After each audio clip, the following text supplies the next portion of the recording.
maintenance food. Okay, you can Kaylee, certainly... you are not going to fucking lecture me about French fries because I know more about French fries than...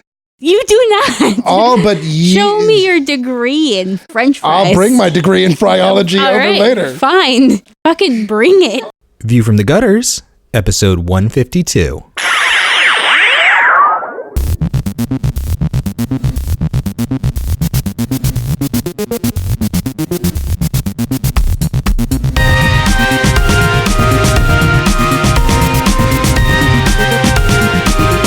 Welcome to View from the Gutters, the comic book podcast where each episode we discuss a collected edition, trade paperback, or graphic novel, and then recommend and vote on the book for the next episode. Warning, the discussion portion of this show has massive spoilers for that book. On this episode, we discuss Princeless, written by Jeremy Whitley and drawn by Mia Goodwin, Emily Martin, Rosy Higgins, and Ted Brandt. Thank you to all of our Patreon sponsors for contributing to the show. And a special thanks to this week's episode sponsor, Addison Appleby. To skip ahead to the recommendation section, skip to 1 hour, 17 minutes, and 52 seconds. All right, French fry talk done. Comic book talk, go! Nope. I wish this comic book was more about French fries. Yep, problem number one. Biggest problem this book had was that Princeless, more like Why did I let you people into my house? God damn it. Welcome to View from the Gutters. No. Episode 152. I'm Tobiah Panchin. I'm Joe Pretty. I'm Kaylee Freeman. Why the fuck aren't we going in the I'm circle? Kid I DeForge. was Help waiting me to die. see if anybody Brent. would. And I'm Kid Reynolds. Wait, Kit didn't go. I Yes, did, you you did. shitty heel. This Oh is my a God. prime example of what this book is talking about, where men just don't fucking listen to women. Oh, whatever. I'm pretty sure that What were you saying? throughout the bulk of this book, the listening doesn't happen to the men. What? 'Cause I'm pretty sure that Prince or are we is pulling the not all constantly men? trying to tell his mom and dad stuff, and they never listen to him. The daughter they listen to, they just don't give a shit what she has to say.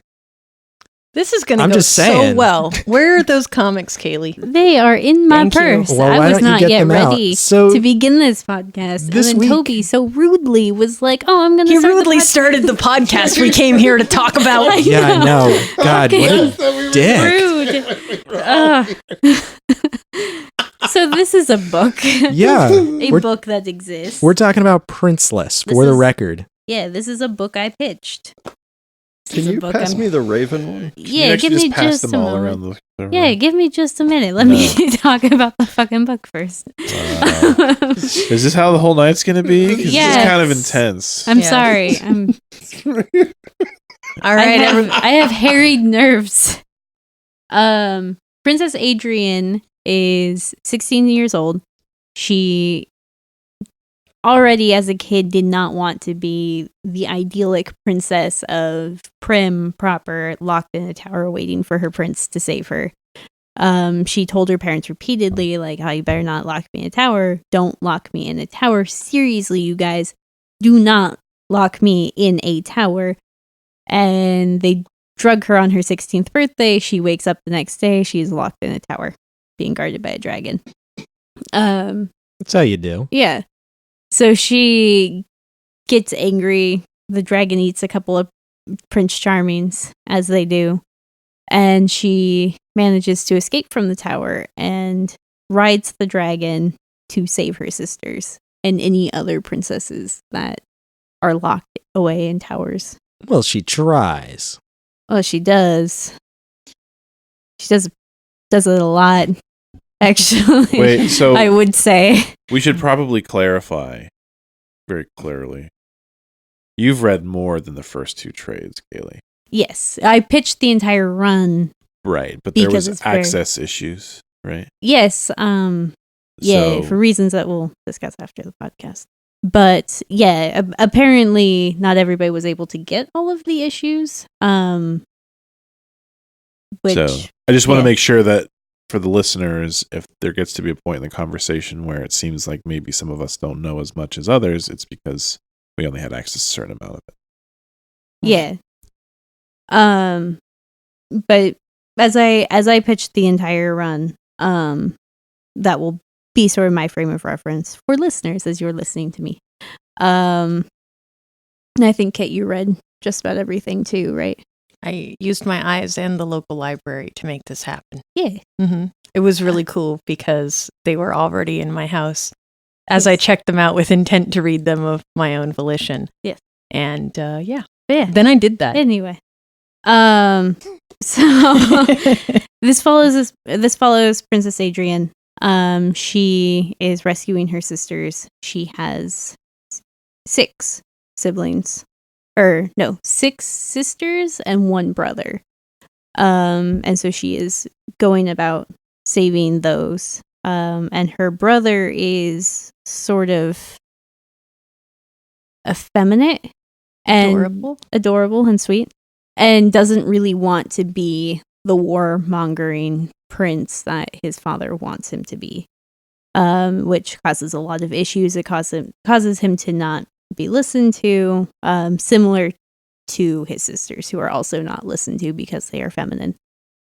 This book is kind of like a 4th grade crash course of feminism and what feminism means, feminism in real life, feminism in fantasy setting. It kind of covers all of those topics, and that's why I appreciate this so much. That and the art's a lot of fun. It crashes like a pink dragon trying to land. Yep. Which is wonderful. So. Yeah. Unfortunately, we did have a little bit of a miscommunication issue as to what actually constitutes the entire run of Princeless. So I only read the first 2 volumes, and I guess in missing out in the second half of the run, I kind of missed some important plot details. You want to just go ahead and spoil for me real quick? The Black Knight, totally Adrienne's mom, yeah? Well, I'm not gonna say I want to know. Well, too bad you didn't read it. Read it. Oh, for fuck's sake! No, I don't want to spoil it because I want listeners to be able to discover. Well, if they're playing along, they've already read it, and if you're worried about spoilers and you're listening to this show, God help you. Yeah. Mm-hmm. But okay, well, how do you feel about this book? What is it that you really like about it? What I particularly enjoy about this work is that it is clearly done from a place of love for a lot of fantasy and nerd culture things. You can tell that these creators are very deeply entrenched in nerddom. That being said, they can see all the flaws within it and how women are treated, and so they use their experience as a member of an audience that the creators don't always care about, to sort of flip that around and make sure that this is a story that appeals to the audience that is so frequently left out, or has been historically. Recently, we've seen a massive shift in the target audience demographic, but this book really highlights that. I also just really love how much fun it is. It's not preachy. It doesn't have those moments of like over the top, cheesy feminist 101 dialogue, really. It has it kind of, but you also have to remember that this is written for a much younger age group. And so it's just written in a way that is clear and concise. Maybe not how we talk now as adults, but in a way that is to the point for young readers. Fair. So there is a book that exists, which is cool, called Cinderella Ate My Daughter.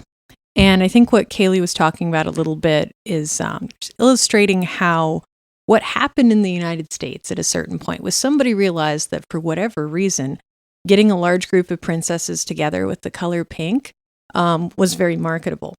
So for a long time there, we, at least since the last 15 years, we've had this influx of Disney princesses as a brand, more so than we did when Kaylee and I were growing up.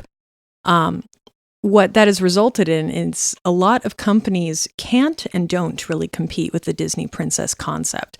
because they know that it's pretty much, the ground is pretty much covered. And what I find interesting about that and why I bring it up is the fact that that doesn't mean little girls can't like both. And there's nothing wrong with liking both. Working in the library quite recently, I've had many, many cases of fathers who are into comic books coming in and talking to me about what to bring their daughters. Just less than a week ago, I had a father come in with a 10-year-old girl saying, my little girl wants to read comics. And I say, well, what does she like? And he told me that what she wanted was the Disney princesses to be like Ninja Turtles.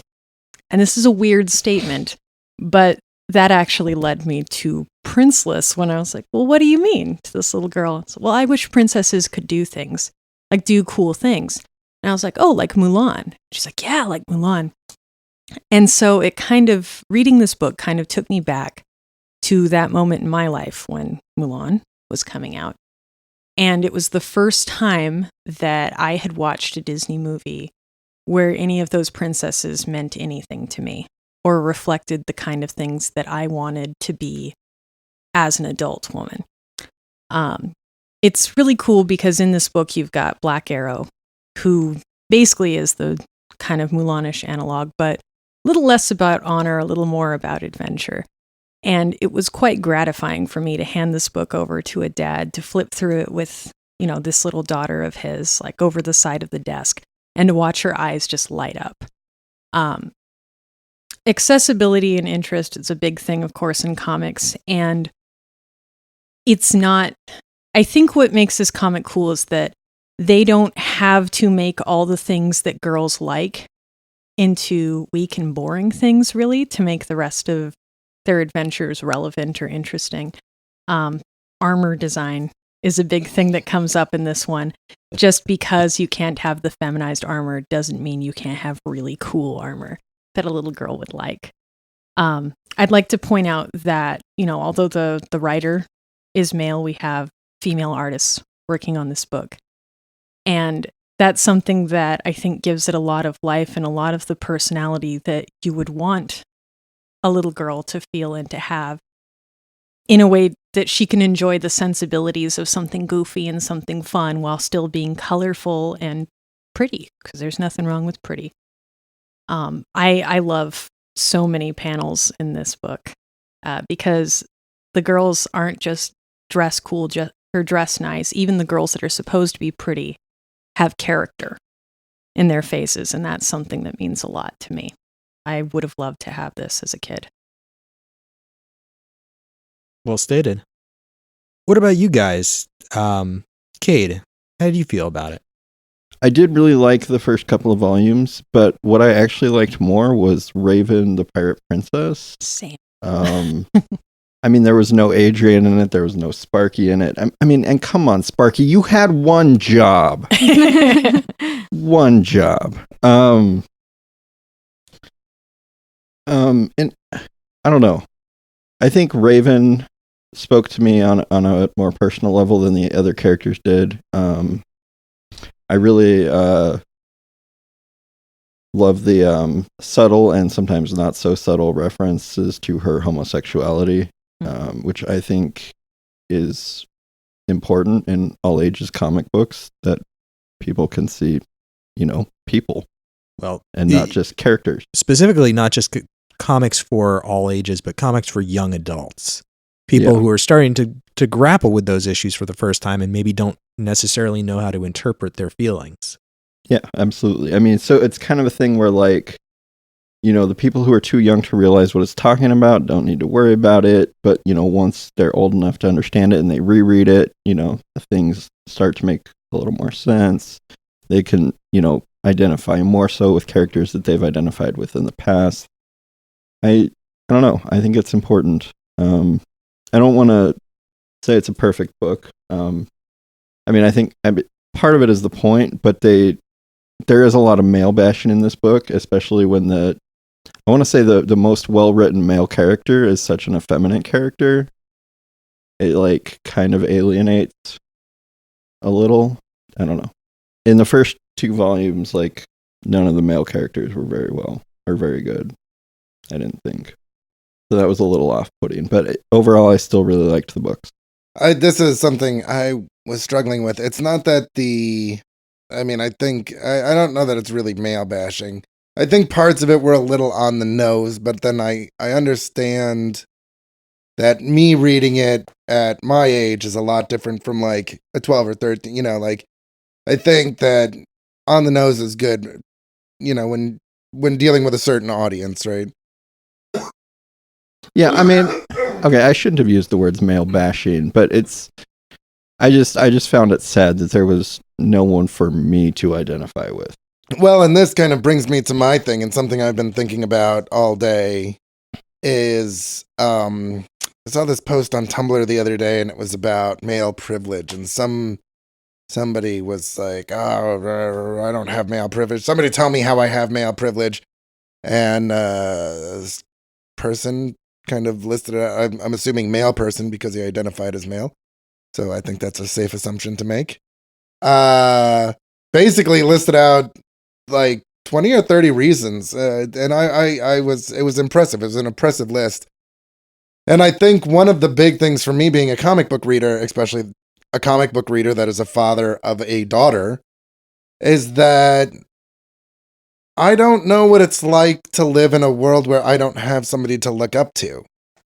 Like, I could be Captain America, I could be Iron Man, I could be the Hulk, I could be Superman, I could be Batman, I could be Green Lantern.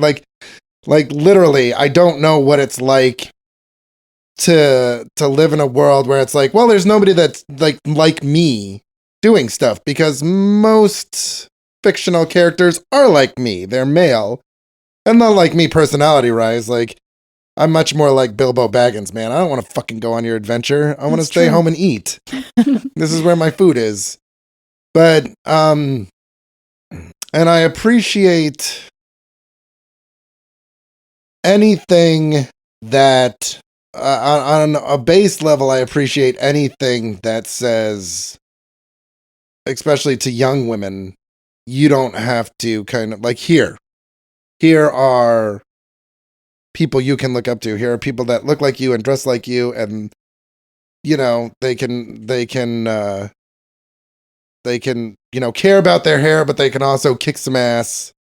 And so while I think this book has flaws that maybe come from being really passionate about what you're writing about, I don't necessarily think that they are flaws that taint the book at all. No, and the only thing, okay, I feel like I came off too harsh. No, I'm not responding to your comment. I'm just... I know, I've been thinking about what I was saying. If my only claim that the reason this book is not perfect is that's still a phenomenal book. I think you're so nice because you're from Vermont, and that's way too close to Canada. Yeah. And it is a thing to kind of point out how funny it can feel when, like Joe pointed out, you're used to having yourself represented in just about everything you read. Oh, or I mean, watch no, or absolutely. And I'm not the target audience. Oh, totally. That's something that I, have to understand when I talk about it. Yeah. And so like I think you are.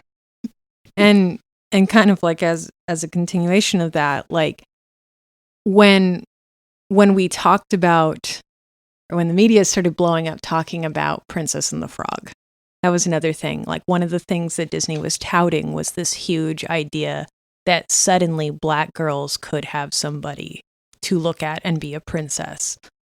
And of course, in Disney's sense, it's more like, well, we have a way to sell this to Black girls. We have a way to sell the Disney princess culture to Black girls now. I think the Tatiana movie.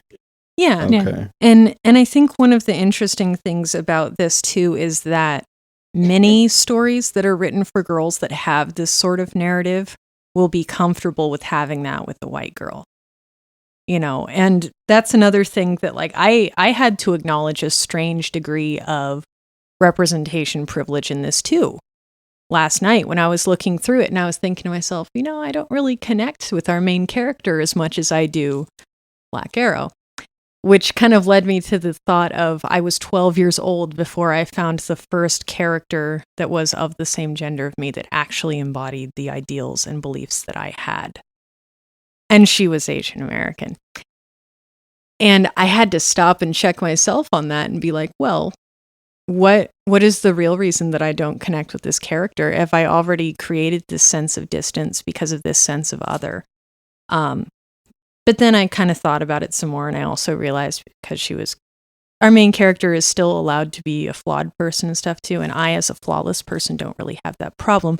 But things like she's actually a princess, so she's still allowed to be a spoiled brat in some regards. There's some fun things that come up with this that, yes, there are a lot of male characters who are written as whiny or incompetent or outright aggressive. I feel like there are just as many main characters that are benevolently sexist, where it's not so much that they're bad people, it's that they're products of a culture that encourages this particular sort of behavior. When I was looking through the first little bit where they had the Prince School, maybe that's in the short stories. It was the Prince Wilcom. Yeah, they have the bit where he goes to Prince School and they're talking about what sort of things you learn in doing that.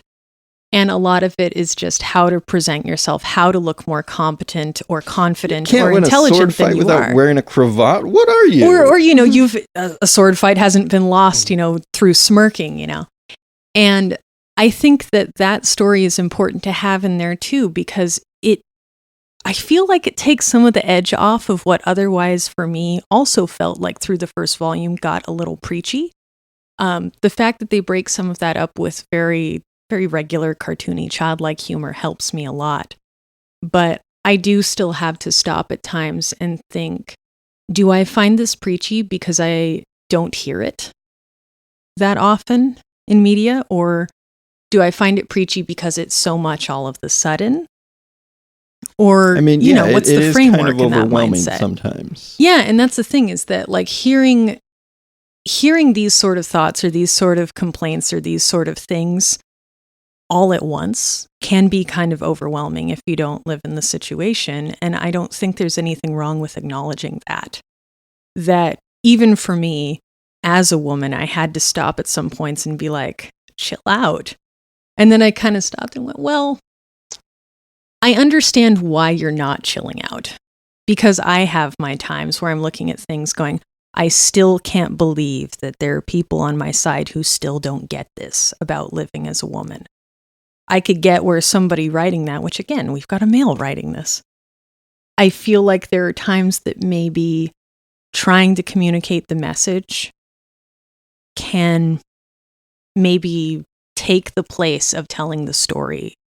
Like in certain points in the book, it becomes the priority over telling the story. So because of that back and forth, I feel like, yeah, it is something that people might struggle with. The story can sometimes be the vehicle for the social justice issue. And sometimes the social justice drives the dragon in this one. I don't know. But I feel like further along you go, the more of a sense of footing they get in doing that. Do you either of you happen to know if the author has a daughter? Yes. Mm-hmm. Okay. You don't have to ask them. Other people here know things. I'm sorry. Which is good. Because I did get the feeling reading some of the issues that they were written with a very specific person in mind to hear the story. I mean, he does credit his daughter and his wife as reasons for why he wanted to do this. Not the only reason. Oh, okay. He actually gave a really interesting interview to Bleeding Cool 2 years ago, where he actually addresses both some of the gender stuff and the racial stuff. He gives some really interesting answers, and the interviewer also asks some interesting things. With Bleeding Cool being primarily UK based, the racial politics are a little bit different, and so some of the conversation kind of goes in some interesting directions. One of the big things they acknowledge, and he says he's very conscious of, is that, on one hand, he agrees that you in some ways you would want to read things that are written from the perspectives of the characters who are showcased. But at the same time, if you're going to wait for comics to accept a bunch of, like African American women, for instance, to write these stories, we're going to be waiting a long time. So basically, he's of the opinion that, he's basically providing a stepping stone by at least putting that character type in the consciousness of folks. And, and basically his final line in that interview was, if it comes between supporting a minority creator who's putting something out and supporting me, then by all means, please support the minority creator, because that's more important to the representation issue. But he's like, in the absence of that, I think that I'm operating in relatively safe space. And then he also points out that, of course, he's not actually dealing with an African American woman. He's dealing with a woman of a particular skin tone in a world that doesn't have the same racial politics, which I think is a dangerous way to think about it in a certain sense, but he at least has apparently given it some thought. But it does walk the line, because there are some things in here that, as you indicated, you can somewhat fictionalize certain things like race in this, but I am wondering, what was it, Kaylee, about having cake and eating it too, a little bit while we were discussing this. One of the things that comes up in this book a few times over is her hair, and how her mother used to straighten her hair for her. Her sister straightens her hair for her. And that to me is one of the things that and the fair thing. Fair lady, and her correctiveness in that, and being like, oh, do I look fair to you? I kind of wonder about having your cake and eating it too, because you are bringing in intersectional feminism in this. When you bring in issues that Black women experience, things like having to take your racial identity out of your hair to be beautiful. That's an interesting thing, because you've got mother on one hand in this that's trying to teach her to conform to the standard of princess, but even more so, you're still kind of adding this sort of shade of also part of being a princess is being white presenting as much as you can. So the hair straightening thing does strike me as interesting, because you still have a princess who is conditioned in her mind that even if she doesn't want to be a princess, she has to have straight hair. And so she does that whole bit in the pond being like, oh God, my hair's gone all kinky. And I'm curious if that's a thing that'll eventually be talked about, because that is a very racially charged issue in feminism. And although a lot of people may not understand the importance of hair, it's a big deal in the African American community. So I kind of wonder to what extent you really can get away with that if you're bringing in those sort of real. He made a comment in his interview that one of the reasons he wanted to bring in some of the characters of the ethnic backgrounds he did was because he had those people in his life, and he felt like he wanted to give voice to the things that he's experienced by interacting with them. But I don't know to what extent, it's hard ground to tread in, I think. I got some thoughts about dads, and I'm turning to you, Joe, about this. One of the things that I do really like about this book is, as a total daddy's girl, I like how much difference you see in how parents and children interact, and how the role of a parent is illustrated in so many different ways. Some styles of parenting talk about protecting your child from being singled out. Some talk about protecting your child by conforming them to society. Others talk about encouraging your child's strengths, things like that. You've got the Pack of Wolves, where the father is very supportive of his daughter as a leader, and how special and interesting that little segment is in contrast to what we have with the king and his daughters. And I think it's really important to show the influence that a male figure, that a dad has on how a daughter presents herself, and how a daughter integrates into the world as a woman, and what she thinks of her role as a woman. You as a dad, Joe, talk to me about dads in this book. I kind of want to hear your dad's thoughts. Well, so only having read the first two trades, I will say that I think it's so I guess I think of it as an awakening, but my realization of kind of the way that women are treated in society was due to me meeting several very vocal women that talked to me about it and said, hey, this is, like, I'm not saying this to make you feel bad. I'm saying this because this is the way it is. And if you stop and listen to me and then think about it, you'll see that it is the way it is. And I was able to kind of shut up and be like, all right, so I know I'm not a bad person, so let's actually look at this. And then, I had all the reason in the world to look at it. And so it's the relationship between dads and daughters in any kind of work is always something I'm highly critical of because of my relationship with Audrey. But I'm interested. I like to think that King Ash might have more going on than he initially presents. I think that I'm always reminded of I can't remember who said it, but it was some big burly dude, and it was in Maxim like years ago, and he had just had a little girl, and they were asking him, so like, how do you deal with that? And he goes, well, she pretty much points at things, and I go, yes, and then I act really tough with everybody else. And I always thought that's kind of a societal thing, right? It's like, that's my little princess, but I'm still all blah blah blah. So I like to see supportive dads. I liked the wolf dad. God, what was his name? I'm off the ball. I'm just not on the ball today. That's okay. I'm never good with names myself. So. I will say this. It is difficult. One of the things that's difficult about raising an intelligent, precocious little person, especially she's not fucking little. She's 5'9" and 150 pounds. It's not by any stretch of the imagination little. But, when I tell Audrey, listen, go out and be who you are, like, this is what society's going to expect of you, and this is what you have to be prepared for. It's difficult because you do want to protect them from that. You want to just be like, hey, listen, don't rock the boat, okay? You're smart, you're pretty, you'll go far in life if you don't fucking, like, stir shit up too much.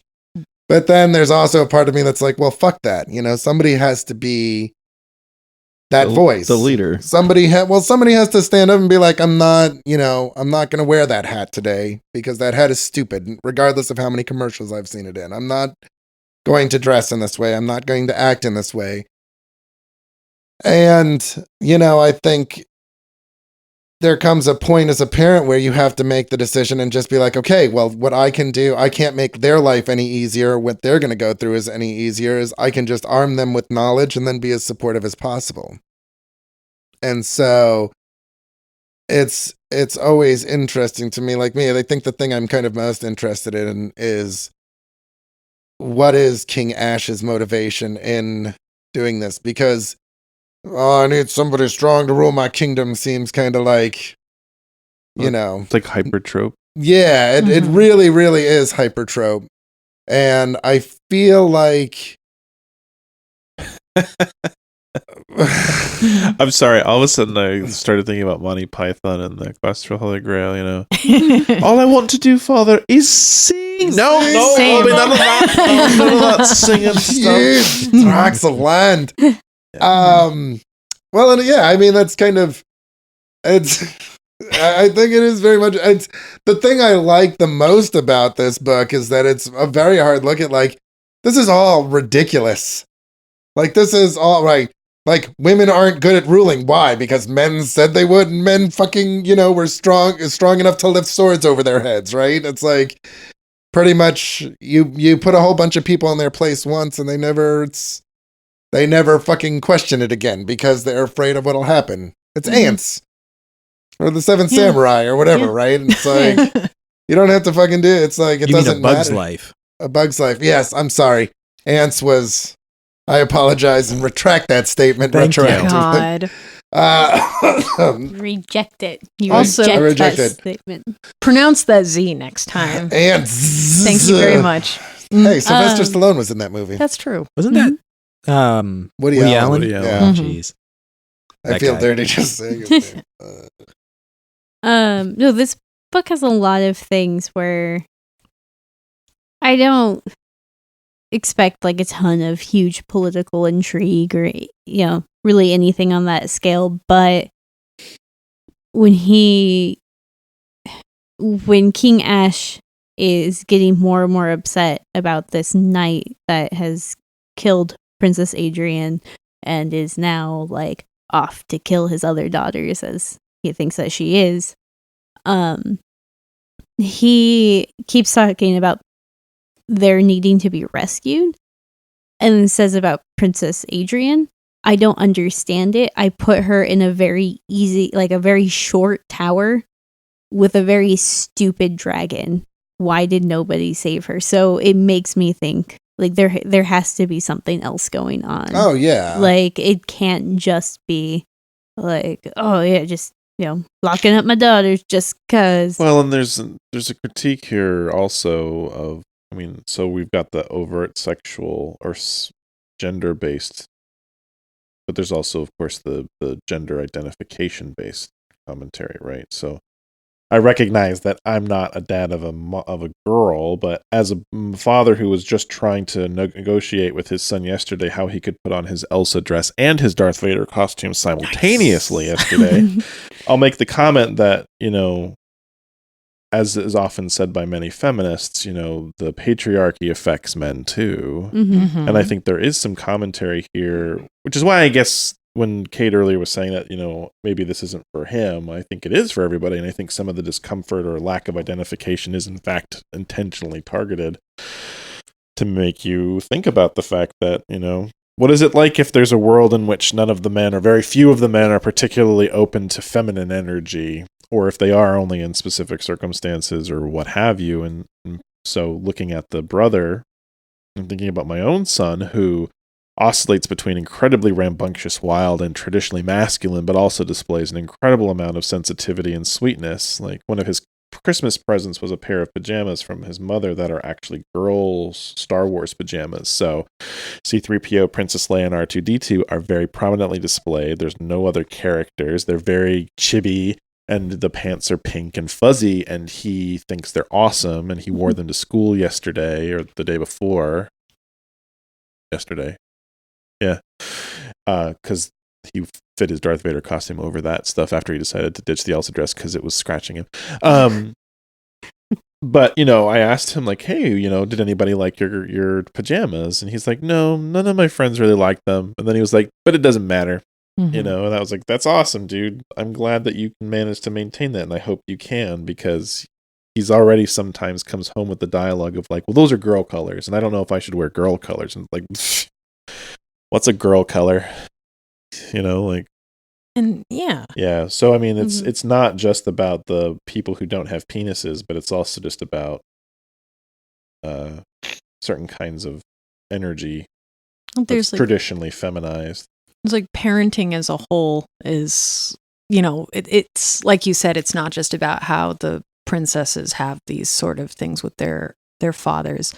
It's kind of about how this toxic mindset gets into how everybody sees fit to raise their children. And when it comes to the king and his son, I don't think it's meant to be that he hates his son because his son's not like him or not manly like him. It's that a lot of these aggressive sort of things come from fear that you had to protect your sons as much as you had to protect your daughters in the mind of a parent. It's him killing Bobby. I don't know. It's like, well, if you're not like this man, what will happen to you? Will you have things taken from you? Will people hurt you? And I'm not talking just in a queer sense of somebody beating up your effeminate son or something. I'm not sure. And this is, I want to step away from what the book's trying to do for a minute. And let's talk a little bit, for me, what was the bigger priority in reading it for me, which is how it works or how technically competent it is. Mm-hmm. So the one thing I'll say about what you were just discussing, Kid, is that at one point the father literally says, stop being a woman. Mm-hmm. So that kind of negates for me a thought that maybe he's just trying to make sure that his son can protect himself. It's actually like, no, he has some sort of fundamental distrust of the feminine or the female. Mm-hmm. The father does. Now, it could be that was volume 1. And the thing that stood out to me over the couple of volumes that I read, plus a bunch of the short stories, and I caught a couple of the other issues in chunks, is that I think that Jeremy Whitley, is that his name? Yes. writer. I think that he's got a very passionate project in his hands, but I think that he is in many ways not as polished a writer as others that we read. This is much more of a low budget enterprise. And so I don't know to the degree that he's had editing and proofreading to the compared to some of the books that we read, or has had the same depth and breadth of experience that some of the authors that we experience. And so I found that at times the writing was uneven, and I think that was challenging for me because I thought that it oscillated between like, oh, maybe he's trying to be more nuanced and sensitive, and then it's like, oh, you're a giant, burly, wide-shouldered king who's barrel-chested is like, don't be a woman. It's like, okay, well, then we're not being subtle or nuanced. You're just basically saying that this guy is, jock boy, and he is down with women in every step of the way, right? Which is fine if that's what he wanted his characters to be. I think the thing that also really disappointed me was that, and this came up in the interview, because I think Volume 1 had just completed, is that he had managed to have Mia Goodwin draw the first volume. I think Mia Goodwin has a very, very unique art style that really embraced the tone that I felt like he was going for. And so it created for me a certain kind of experience. And then to go to Volume 2, lose that artist, lose some of the visual nuance that I think was given, switch to an art style that I don't think was as complex, I don't think was as communicative. And then also to, switch from the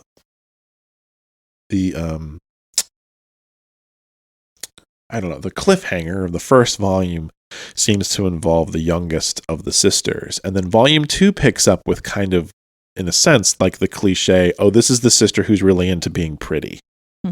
And that felt really disappointing to me, to be like, no, like there was this maze and like a minotaur type guy, and we were going to talk about like youth, like female youth in this sense. And I was like, well, with this art style and these things, like some of it's heavy handed, it's a little uneven. I'm really interested to go here. And then it's like, yeah, I just really think that it's important to be pretty because I'm an inspiration to people. I'm like, whoa. Like that felt like a really big misstep. And I think that really hurt this series for me. Looking at some of the art that's in the stuff with The Pirate Princess by Rosy Higgins, I think that at least visually, he may have found an artist there that might recapture some of the stylistic stuff that Volume 1 had. I don't know how the writing works out, but I think one of the things that I found disappointing about this series wasn't his intention or his content. It just felt really uneven, and ultimately, like, I guess on one hand, I'm thankful there's a creator who wants to make something that's accessible, that I think it's incredibly valuable for those folks who don't have access to characters that they can identify with. I think this book deserves praise in those regards. I almost purely from a technical standpoint, I was just like, wow, I was kind of expecting something a little bit more even. And I felt like, at least as far as I've seen, that's not what happened. And that's fine. That happens. And that's cool. Like, I'm trying to just very clearly draw a distinction between the technical aptitudes of a book versus like being like, I think he's a dumbass, and I think that, this is bullshit topic. Like, I think the heart of the book is great, and I think some of the jokes are fantastic, and I like the characters. I just was really disappointed in my transition from Volume 1 to 2. I'm assuming that with some of these princesses, at least that some of this is going to be, it's definitely going to feel that way where things are uneven, because I think a lot of the times the author's intent to be to address these certain issues about, like, gender and gender relations by nature are kind of scattershot, in the sense that he's trying to hit so many subjects. Sure. Like in the case of the sister, a lot of this is talking about what things are valued and what things are not valued, and what sort of roles you can and can't take. Kaylee has this nice page that's open that's about how that said same older sister is talking about how certain sisters are certain types. Right. I come from a family with an older and a younger sister, where that page in particular is very true. where people stop and go, okay, well then this is maybe the competent leader sister that knows what's going on. You know, myself, the weird kind of sister in that, and the little sister is the one that's meant to be the pretty one, you know. And this odd kind of attitude that we have particularly about girls, that there are a certain set of qualities that girls have to hit. And because of the environment, if you really, really raise up one feature in a girl, that's what she's going to identify her self-worth with. Right. Yeah. When I just went home to California, my little sister was very upset about her skin. And we used to chuckle about things like this because we always thought she was so exacting and particular about her appearance. But it hit me like a train when I visited home to realize that Kylie wasn't just upset about her skin being a certain way. She was upset about the fact that everyone expects her to look a certain way. And if she isn't like that, she doesn't know what she is. Nobody praises her writing. Nobody praises her sense of humor. Nobody praises these other things that she is good at, because we have this mindset that each sister has to be a certain thing. I'm weird, and I think, apparently. That's my role. My big sister has to do everything right. And that's an issue that a lot of girls face, but I understand what you're saying, where I wish on a technical sense that the writer could sort of streamline what sort of points he wants to hit and how to hit them best. I guess, like, it can feel very jarring to suddenly hop over to this narrative about this person who's hyper concerned with these things that you kind of completely denounced, or in some senses even ignored, in an earlier segment of the book, like with the armor thing. To go from saying, well, you know, having these pretty things that are unrealistic is really stupid, to turning and then being like, well, this character is still really good and everything, because she, even though she accepts that role, she has these other things that are good about her, can be kind of odd. Yeah. I mean, I guess maybe as you're kind of working your way through your thoughts there, what really just hit me about it is that I think we're blessed in this age of comics, and this group in particular has brought a lot of strong teams to the table as far as the books we've read, right? Like, we've read a lot of things where the artists and the writers are working on this as a collaborative effort. And so I think that is a big chunk of where some of this went awry for me, is that clearly, in most cases, at least in the beginning, this is purely Jeremy's work. He's driving it. Now, he made a comment in the interview that I was referring to that Mia Goodwin, for instance, provided the character design for the dwarf blacksmith, whose name escapes me at the moment. Bedelia. Yeah, Bedelia. Yeah, Bedelia. You know, so clearly, like, each artist he's working with is leaving their mark on the series, and I think that's, I mean, natural for the medium because it's a shared medium. But yeah, I think the scattershotness more than anything. Like, I don't have a problem with the idea of a character. Like, just like I agree with Cade that it would be nice to see some male characters that are as fleshed out as female characters. I understand why he doesn't feel the need to put them in there. Like, I get that. Or maybe he feels like he did, and, like, you know, whatever. Like, he gives what characters he wants to nuance. That's a choice that he can make. And I think what was just as jarring for me was, like, I thought there was kind of a specific tone and narrative thread, not even a narrative focus, but like just a direction of things and the kinds of ways that he would bring up topics and the kind of commentary. And I feel like as I got exposed to more of the short stories and then brought into volume 2, it was like, oh, you're just kind of using this as the universe where you're going to tell all these kinds of stories in this vein, and they may or may not intersect linearly, and your narrative may not be linear, or at least not from where you initially set it. And who knows? I mean, maybe he realized he wrote himself into a corner, or, you know, volume 8 is going to go back and deal with the youngest sister. I mean, who knows? Or he may never go back. Like, he may realize he's on better, you know, threads with the pirate princess and wherever she is right now in volume 4. But yeah, I think it was just that sense of unevenness that, well, I just haven't had to deal with a lot of in the last few years, and maybe I should just appreciate that, you know, this isn't uncommon for comics. It just is less common now for a new property. Kit, I wanted to go back to something that you were saying about your sisters and sort of that need to fill other more specific roles. I didn't have a lot of sisters. I only have the one. And then I have a bunch of brothers.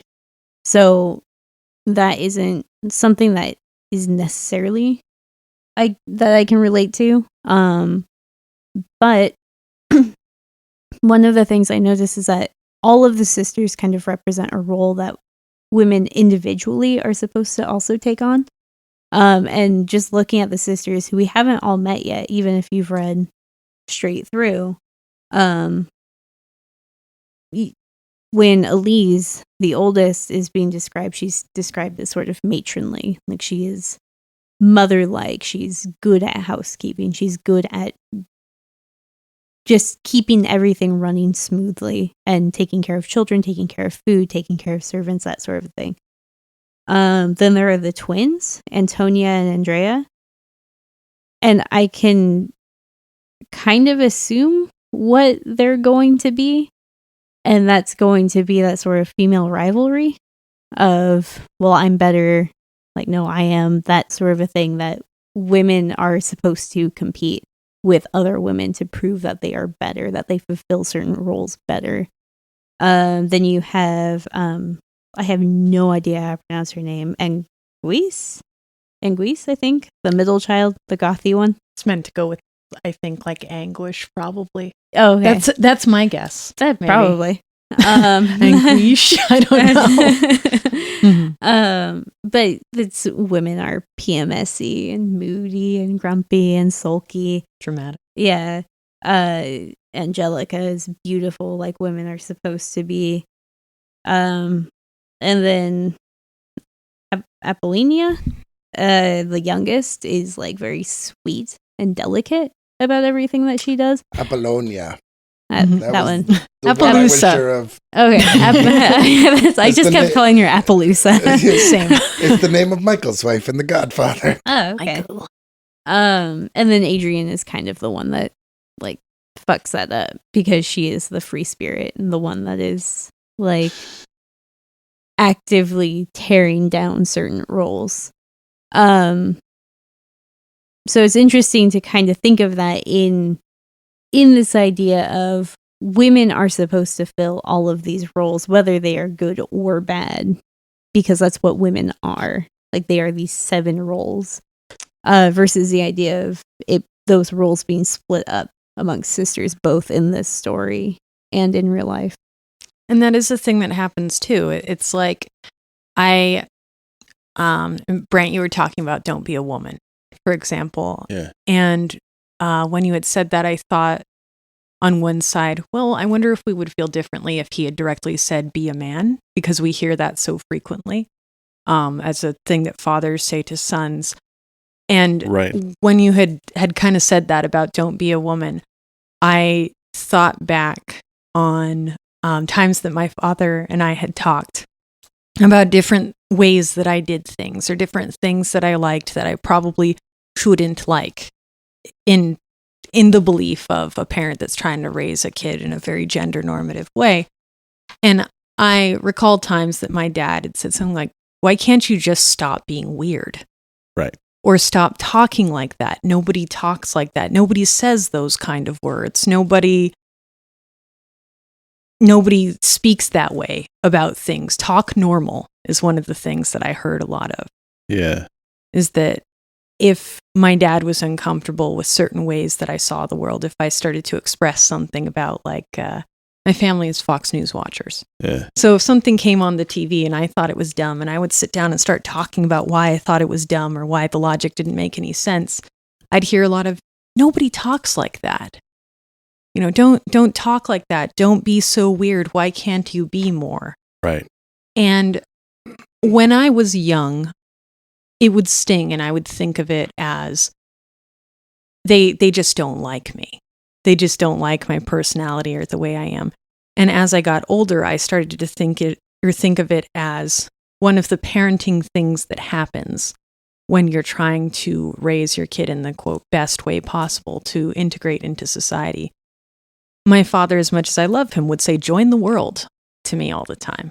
Say, join the world, Kit. Get out of your room, stop reading, we're watching TV together. That's what we're doing, things like that, trying to knit you into the world as it is. And we'd had many discussions when I was young where I would say, things should not be this way. He says, well, they are, so you're going to have to get used to it. And when we talk about girls filling certain roles, it adds a completely different weight to something like don't be a woman, right, or be a man. There's a completely different set of I feel scales like there, even if the intent can be similar. Right. Like even like don't be weird versus why can't you be normal has some different priority weights, intentions. Joe, Yeah. that's $1 in the jar. Mine was not my phone ringing, so it's nothing in the jar. So I realized as you guys were talking just a minute ago, Kit and Kelly, that what I think the unevenness issue, or what I felt as disappointing, was that despite the fact that the father, the king, is relatively one note, Volume 1 felt like it was going to be giving a lot more kind of meta, winking and nodding, almost Pixar-esque, here's a joke for the crowd, here's the armor stuff that felt like clever and subtle and just, I don't know, introspective without being like, here's the brass band, let's start pounding away on it. And so then transitioning into Volume 2, where I felt like I was being presented with much more like, the chart of the different sisters and the roles they're meant to embody. Like, like up until then, I didn't have an impression that any of the sisters were meant to embody one specific thing, except for maybe that the youngest had a sense of youth about her and that she was kind of doing things that are traditionally youth-like. But the other sisters hadn't been discussed in Volume 1 as far as their personality traits, only that they were locked in towers too, which clearly is a thing for the dad. Mm-hmm. So yeah, I felt like I was getting into a story that was going to have a lot more kind of, cleverness. I mean, it's clever. I mean, there's a lot to like about it. It's just like, and like I said, maybe in the later volumes he picks that back up, and regains that to some extent. Yeah, I would have to say that volumes 2 and a little bit of 3 are kind of off kilter, and then once Pirate Princess comes in, everything smooths out in a really excellent way. Well, good. Then maybe it was just about kind of wherever he was narratively. Maybe there was life stuff. I mean, who knows? There's. Well, I do have a couple of points that I'd kind of like to interject there. And I realized very quiet during this conversation. I've been trying to kind of steady my thoughts about this book, and I do agree with a lot of points that have been made.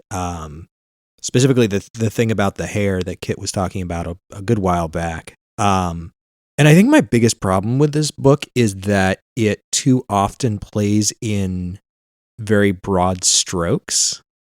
I think its biggest weakness is that in trying to appeal to all ages, I think it simplifies things too often to too great a level.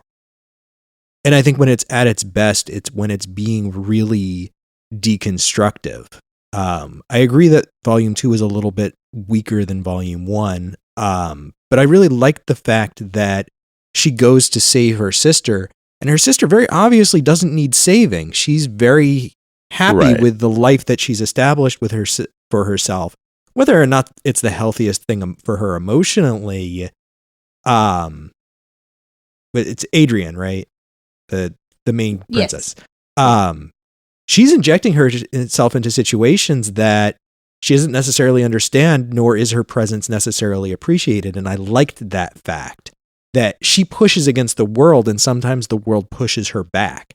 That she's not just the voice of reason who is always right and everyone else is always wrong. And I had a further thought than that, and I'm losing track of it because I honestly am incredibly tired. But this series actually reminds me of a young adult book series that I loved as a kid called Dealing with Dragons by Patricia C. Reedy, which is very much a similar kind of concept. You have this princess who constantly loves to learn about things and really doesn't fit into the stereotypical princess role. And so her parents arrange for her to be kidnapped by a dragon, and the dragon takes her off to her cave, and princes start showing up. And instead of letting the princesses fight the dragon and rescue her, she tells them to beat it. And then after kicking 3 or 4 princes out, she starts sending them to all the other princesses who have been kidnapped by dragons in the area to let them rescue them, because they actually want to be rescued, and like starts playing matchmaker and like picking the print, like, oh, I think you'll get along with this princess. Go rescue her. Her dragon's name is this. Like, and it kind of does a lot of the same things, but I feel like, and it's kind of hard for me to frame this, that the character in that story exhibits a lot more agency in terms of her actually establishing a life for herself and going, this is what I'm choosing. Like, I want to live here. This is my dragon. Like, we live together. We're friends. And I'm like doing this. And Adrienne feels a lot more reactive. She's like, oh, putting princesses in towers is so bad. I have to go fix this and rescue my sisters. And like, I like the fact that things don't seem to quite work out that way, but there is this weird kind of vacillation between playing in very broad strokes and then getting positively nuanced on a certain point, and then just kind of drifting off from that and kind of being a little bit gaggy. And I don't know, it just didn't quite mesh. You know what I mean? Yeah. I think the way that Adrienne is written is very intentional, in that the idea of she doesn't really have a plan, and that clearly is not working for her. Like, she is always falling off of her dragon and crashing and getting hurt and getting whooped by others. In later volumes, she rescues somebody who then is like, cool, thanks for saving me. By the way, stealing your dragon, bye. Mm-hmm, like, I didn't need to be rescued, but sure, that works. I was on my way out anyway. And so it's very much so her learning how to be an adventurer. And it would be nice if the story focused a little bit on that as well, and like her personal growth. But I think right now they're focused on the princesses that she's saving, which is why the Pirate Princess is actually she has her own series now. So it's a little confusing to collect, because it's like volume 3, which is Princeless, the Pirate Princess. And then she gets her own series, which is Princeless, Raven, the Pirate Princess. Yeah. And I was actually sorting back issues 2 days ago, and I yelled about it. I was like, why?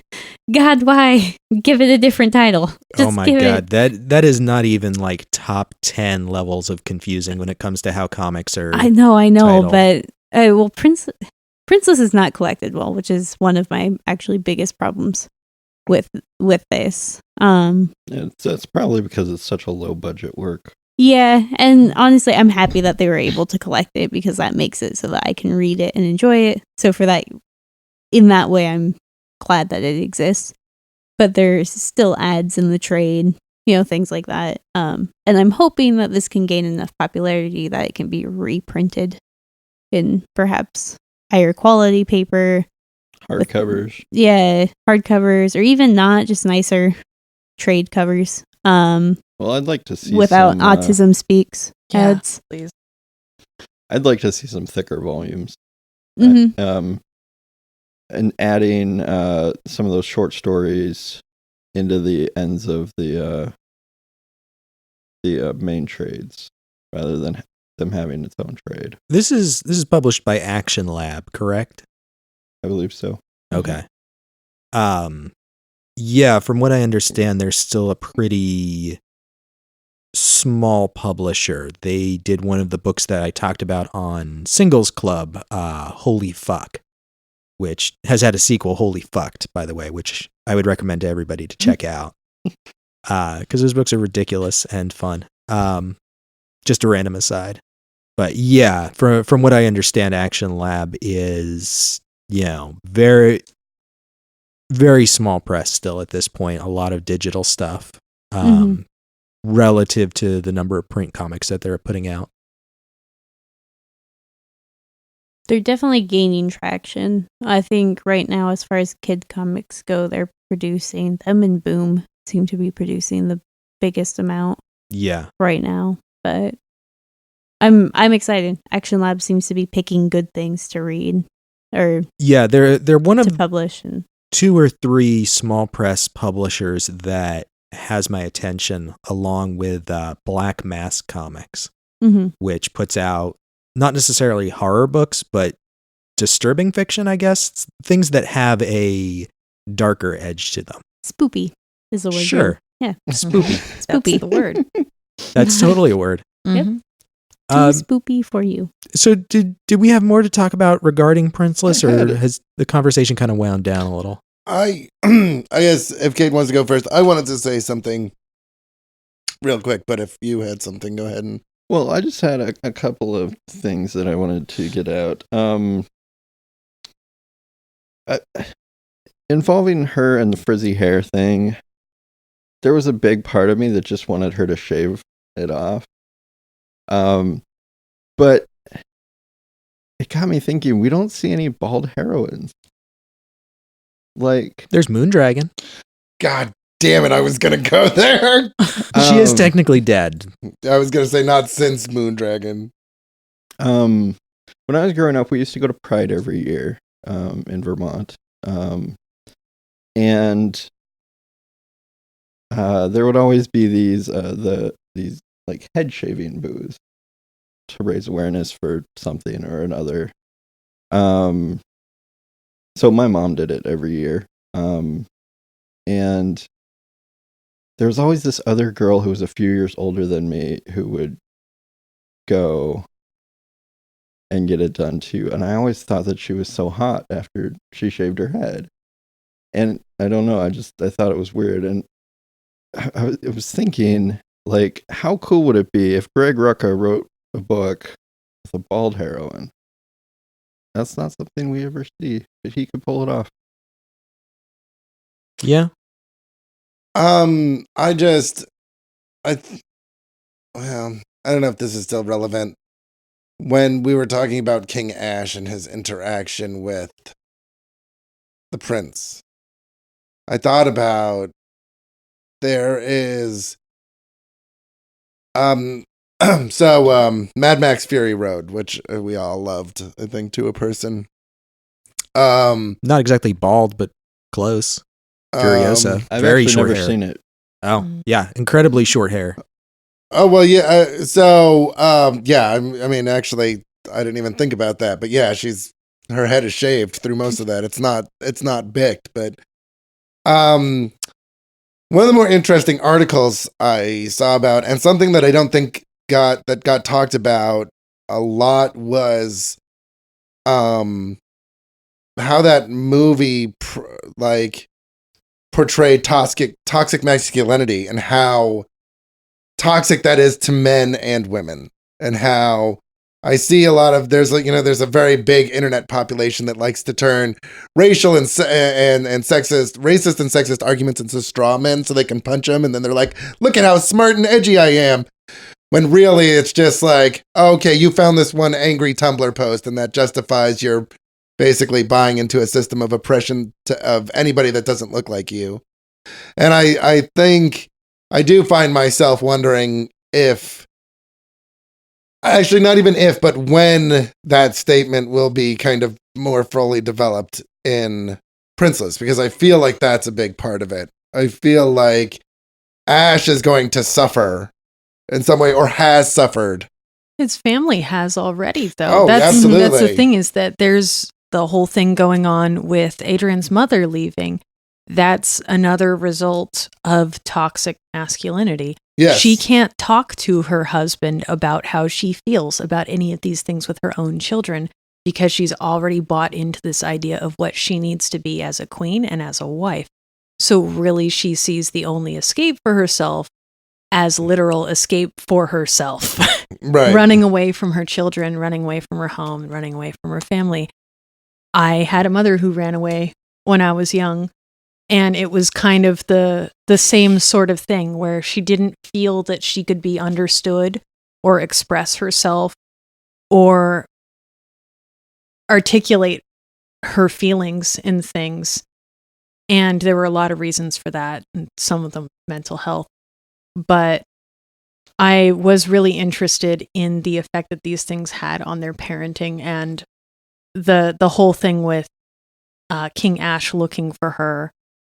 I feel like when you brought up Mad Max, that was something that I thought about, because that toxicity does still get into the actions of women. Oh, absolutely. How she's driven to try to keep these particular ways of sort of gently pushing her kids into the roles that she feels they should occupy for their own safety. So this more feminized urging parenting for her kids to sort of counteract the excessive anger and like more violent ways that her husband does things. And so much of that push-pull happens that way in families where maybe you do have the aggressive blowhard dad and the coward of a mom. The same thing happened with I lost my dwarf friend's name again. I keep turning to you because you know all dwarves. Bedelia, thank you. Bedelia's father's alcoholism. And her mom being like, we're going to jet. Bedelia was already affected by her father's alcoholism and attitude to where she felt that she had to take on a codependent role to take care of the father. Yeah. Which is very much like the justification that a lot of women have to stay in situations that aren't good for them. And when they do finally run away, there's still no winning because the kid gets to see the parent as selfish and not caring about them. Yeah. That you're not a mother because you're not sticking it out for your kids. Yeah, and it is. I think that it's something that it was one of the more interesting aspects.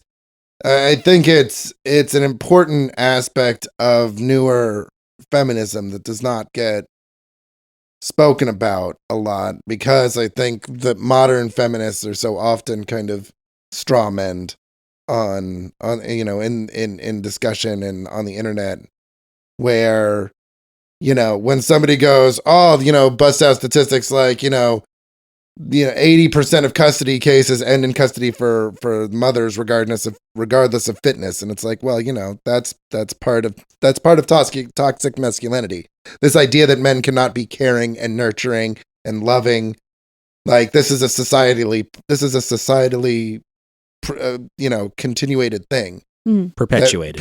Systemic God problem. Damn it. I went right out of my head and I was like, I'm not slowing down. I'm right there with you. Systemically perpetuated problems. Yes, it is. It's systemic. That word is, I think, a powerful word. And I think that, I think the idea of toxic masculinity is one that really is something that kind of permeates this book. And so I'm interested to see what he does with that. I guess interested to see, and when I mean interest by that is ask you guys what he does with that, because following up on shit is just way too hard. It's like when it's all over, maybe I'll just get my hands on all of it and just read it all. But like keeping up with things, that's not really. It does take effort, and that does take time. That's why I try to like pitch like books we've already talked about previously, but the later volumes. See, and I think that's fair. But I also, when I came back to the podcast, one of the things I told myself was no more looking at my bookshelf. Like I'm gonna try and go with new shit every week, because that's gonna force me to read more shit. But it means a lot of that shit is not done, and as a matter of fact, is just starting. And I'm just like, oh man, I don't want to fucking like. Hey, there's always old books. There are old books, and more stuff from the 80s. I'm planning on some wonderful, torturous stuff. I mean, hey, DC is bringing back the Bloodlines crossover event from 1993. Oh, God. We could always talk about the original. I just threw up in my mouth a little bit. Just a little bit. Some people might be interested to know DC is sort of low-key reprinting a lot of things that they let fall out of print. Good. including some Greg Rucka works. Good. What about the Joe Get Winnick rucked Green up. Arrow run? I don't know about that one yet, but I would not be surprised if, say, Hikatea was going to be reprinted soon. Tiny yay. About Pretty cool. goddamn time. But yeah, we've been receiving them. They're just Good. kind of low key, like, oh yeah, by the way, this Catwoman run is now available. And yeah, Just by the by. yeah, just by the by. I'm sure none of you are interested. But Well, if I'm you sure knew that if somebody- they announced it, somebody would find something wrong with it. Yeah. I mean, this is DC we're talking about. There's Yeah. tons of haters. Well, they've kind of dug themselves into a hole in that regard. Yeah. I mean, yeah. I mean, it's their own Anyway. fault they created the haters. But Yeah. No. so I did have one more thing to mention. Sure. I mean, this is kind of more of a story than anything. But so there was a scene in the Raven volume near the very beginning. She's chasing Sunshine, I believe her name was. Yeah. And she kicks in this window, and there's two boys playing with action figures. And at first they're like, I want to be you be the girl doll, you be the girl doll. And then she breaks in the window, and then the boys are like, I want to be the girl doll, I want to be the girl doll. I don't know, that really spoke to me because when I was little, my mom's best friend was actually this really older woman who was also really tall and really strong. And I always kind of looked up to her. And I don't know, it made me think of that. I mean, looking back at her, I think she was a dominatrix. But I was 6, so that It's always fun the things you recognize in hindsight. But- No, I do think that's important, especially with like Force Awakens, right? Rey has come out as she is the main character. She's the lead of this. And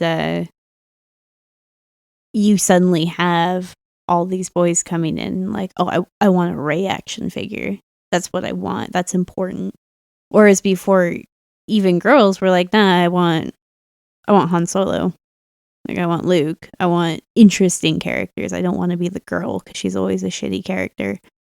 And now you have interesting female characters who are competent and have interesting flaws and cool backstories and are fully fleshed out, fully recognized characters. And suddenly the demand for their action figures and their toys and their merchandise is skyrocketed. Who knew? All right. Well, let us move on to recommendations now before it gets truly too late because we have gone on at some length. Brent, would you like to start us off? Sure. I'm pitching I think a second or third time. Gladstone's School for World Conquerors by Mike Andrew Smith and Armand Villaverde Jr. about a boarding school for budding young supervillains, and a group of them come together and realize that, hey, supervillaining is kind of cool, but also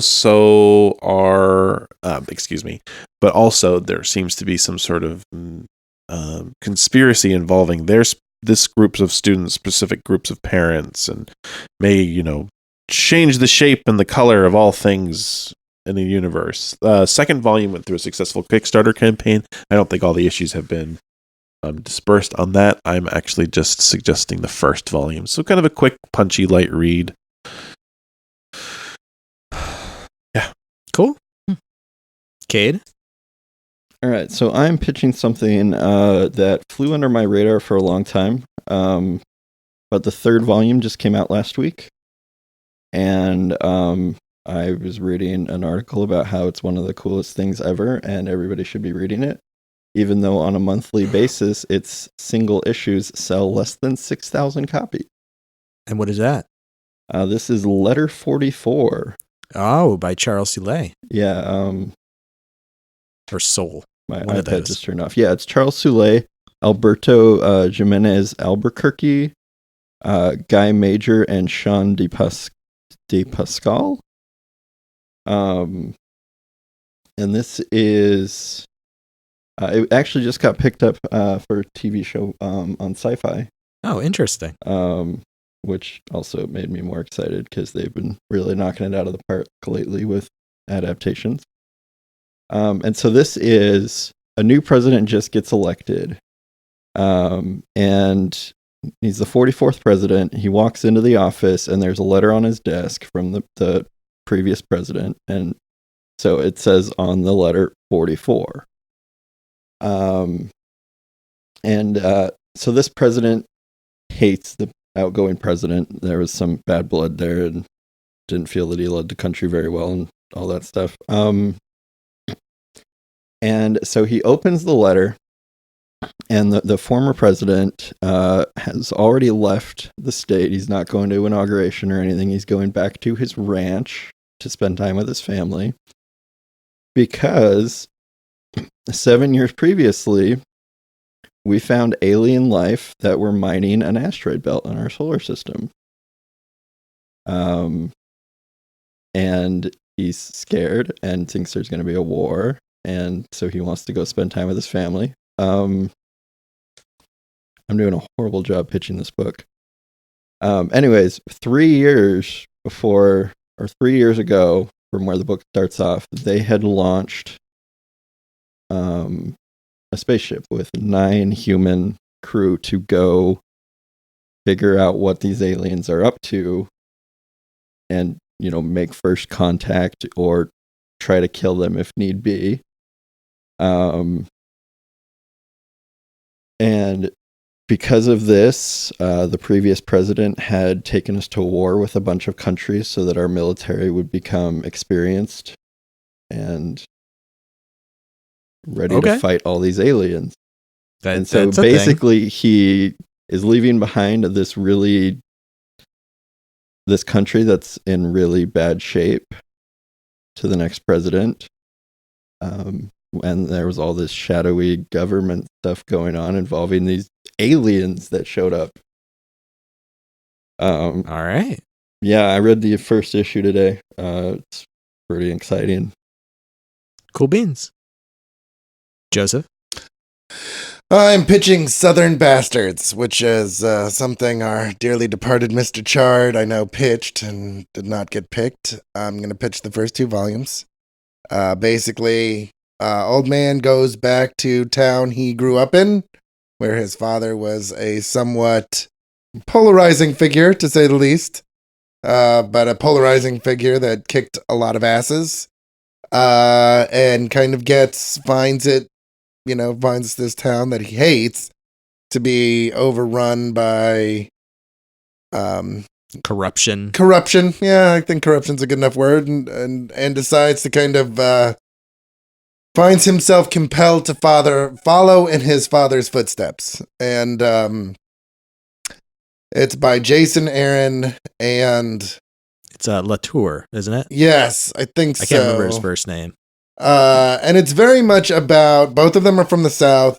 Jason Aaron, who left as soon as he could, and I believe Latour, who left and then got angry about leaving and came back. But it's very much, I guess, a love letter to the South, to these kind of small Southern towns. I don't know if love is the word that I would use. Yeah, I mean, maybe I can't think of. It's very conflicted. It is very conflicted and brutally honest. But I think that they are too in some way. But it's, Jason Aaron, I think, is a very incredible talent, and I thoroughly enjoyed reading this. And I don't think the 3rd trade is out. I think it's just the first 2. I think you're right. So that's my pitch. All right. Kaylee? I will be pitching Federal Bureau of Physics, volume 1 through 4. Did you say issue or volume? Volume. It's pretty short. It's I think 24 issues all told. I ended up reading it over the course of an hour lunch, so that's why I feel confident in pitching the whole thing. Okay. It is basically physics have gone wrong. And there are wormholes in kitchens and quantum tornadoes that tear everything to shreds. And there is a new emergency service added to your historical fire, ambulance, police, which is physics. And you have basically physics cops that come out and they fix physics problems. And then things very quickly start going to hell in a handbasket. And the art is gorgeous, a lot of fun. Colors are amazing. And just ultimately fantastic, fun read. Cool. Kit, what would you like to read? I'm going to pitch something that affects all of us. Skid marks. Tank Girl skid marks, to be specific. Just this one trade here about Tank Girl, and we had talked about Mad Max today. So there is a fun adventure race that's going on called the Watermelon Run in the Outback. And Tank Girl needs to win a crap load of money to help pay for a skateboard-related accident's medical bills. Which I feel is something that we can all relate to. So yeah, fun, wacky races. Once every 20-year watermelon fun time race through deserts and mountains. Yeah, I like things where people have square hands. Mm-hmm. The end. Well, this is the totally artist for Gorillas. I was actually wrong about that, Kaylee. What? They tricked me. They were so good at it that they tricked me. Well, it looks like it. I thought that it was Jamie, but it was not Jamie, which is pretty awesome. It's Dayglow and Martin as the authors on that. But it's a damn good imitation. Nice. Yeah. So for this week, I'm going to bring back a book that I pitched, I think, twice. I am pitching Alex and Ada by Jonathan Luna and Sarah Vaughn. And this is a book about robosexuals. No, it's about this guy. He is gifted a advanced android, which is not sentient, because sentient AIs have been outlawed after one. Like the first one was created and it went on a murderous rampage, and nobody knows why, but they've been banned. And he finds out that it actually could be sentient if you jailbreak it. And so he jailbreaks this robot and kind of introduces her to being a human being. And it is about their relationship and the romance that slowly blooms between them. It's a 15-issue series. It's collected in 3 volumes. I'm suggesting we read the entire thing because it's pretty short. It's a book that I really enjoyed, but feel very conflicted about the ending of it. So I am eager at some point to talk about it with y'all, and kind of get a better sense of what I like about it and what I don't. So that is my pitch. Brandt, what would you like to vote for? Okay, I would like to say something before we pitch. Oh yeah, our pick. So for my pitch, I forgot to say I wanted to read all 3 volumes. Okay. The 3rd volume just came out last week. It's 20 issues. Okay. And each volume does end with a cliffhanger, so it's not like you can find a spot where it's like there's not a good stopping point. Yeah, because it's an ongoing series, and in a way, every issue ends with a cliffhanger because they want you to come back, and there's always drama going on. Okay. But I forgot to say, yeah, it's 20 issues, 3 volumes. Cool beans. So don't vote for it thinking you're getting a 6-issue base thing. Totes. I don't know. So Brent, what would you like to vote for? What did Kaylee pitch? FBP? FBP. All right. Cade? Tough decision. It is. It's real tough. I kind of want to vote for Tank Girl. Is that your pick? Yeah. Okay. FBP. I didn't catch the name of it, but I am 100% about supervillains in a school. Gladstone's School for World Conquerors. I'm going Southern Baptist, or not Baptist, but close enough, Bastard. Southern Baptist. Because I was reading an article Jason Aaron the other day, and you started talking, and my face did this smiling thing. So, yeah, Southern Baptist. Great. I really Yeah. So I am also going to vote for Southern Bastards. Right. Because this is a series that I greatly enjoy. However, that creates a tie situation for us. 2 votes for FBP and 2 votes for Southern Bastards. So Kaylee and Cade will need to re-vote. Well, Kaylee can't vote for FBP. So But basically, I Cade. can. So basically, Cade needs to break the tie. Well, no, if Cade votes for FBP, then we'll read FBP. Right. And if he votes for Southern Bastards, she Yeah. can't vote for FBP. So All right, well, Cade then I guess literally it gets is- to it break is the on tie. Cade's shoulders to break the tie. All right, Federal Bureau of Physics. All right. It's been on my Sweet. to-read list. Okay. Right. Then for next episode, we will be reading all 4 volumes of Federal Bureau of Physics, which I believe was initially released as Super Collider, Yeah, the first Collider. issue, but it's but collected it wouldn't be all. collected under that. Yeah. Okay. Yeah, it's all collected Irrelevant under- information. FBP. Okay, Yeah. cool. And everything is now out. Well, thank you guys for Is the very much series for being done? with us. And Okay. we will see you next week. Bye, everybody. Hi. Bye. This has been a production of View from the Gutters. We hope you'll join us next time for discussion of our selected title. In the meantime, we encourage you to follow us on Facebook, Twitter, and Tumblr. Become a sponsor of the show at patreon.com/viewfromthegutters, or leave us a review on iTunes, as it does help new listeners find the show. We encourage you to send any questions, comments, or recommendations you may have to contact@viewfromthegutters.com. Thank you for listening, and as always, keep reading.